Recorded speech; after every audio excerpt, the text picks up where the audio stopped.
ఈ బీసీ సింహగర్జన ఈరోజు చాలా అన్ని కుల సంఘాలు కూడా మరి అన్ని కులాలు మళ్ళీ బీసీ ఎస్సీ ఎస్టీ మైనారిటీలతో సభ సక్సెస్ అయింది.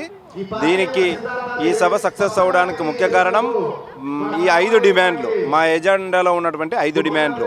బీసీ రక్షణ చట్టం అమలు చేయాలని, మరియు వచ్చేసి రాజధానిలో 1000 ఎకరాలు, మరియు సమగ్ర కులగణన, మరియు చట్టసభల్లో మరియు విద్య వైద్య మళ్ళీ 44% రిజర్వేషన్లు, మళ్ళీ అన్ని కులాలకు కూడా కులాల వారీగా నిధులు కేటాయించాలని చెప్పేసి డిమాండ్ చేస్తూ ఈ సభను విజయవంతం చేయడం జరిగింది.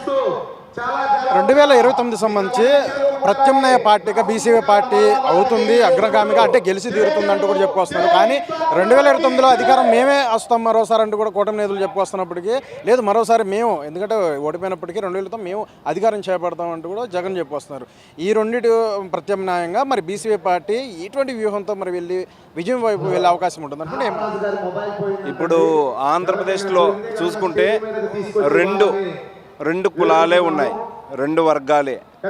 వీళ్ళు కూడా ఒక 5 సంవత్సరాలు వాళ్ళు ఒకసారి, ఒక 5 సంవత్సరాలు వీళ్ళు ఒకసారి పరిపాలిస్తున్నారు. మరి ఇంకొకటి ఏమంటే, ముఖ్యంగా కొన్ని నియోజకవర్గాల్లో బీసీలు అత్యధికంగా ఉన్నప్పటికీ వీళ్ళు జనరల్ కేటగిరీ పెట్టించేసి వీళ్ళు నామినేషన్ వేయడం జరుగుతుంది. అలా లేకోకున్నట్ల బీసీలకే కేటాయించాలనేది మా ప్రత్యేకమైన డిమాండు.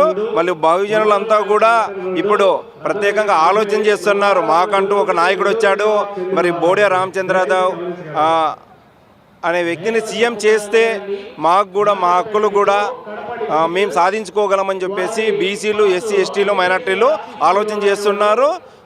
ఇప్పుడు 2029లో కూడా మా పార్టీ అధికారంలోకి ఖచ్చితంగా వస్తుందని చెప్పేసి చెప్తున్నాను.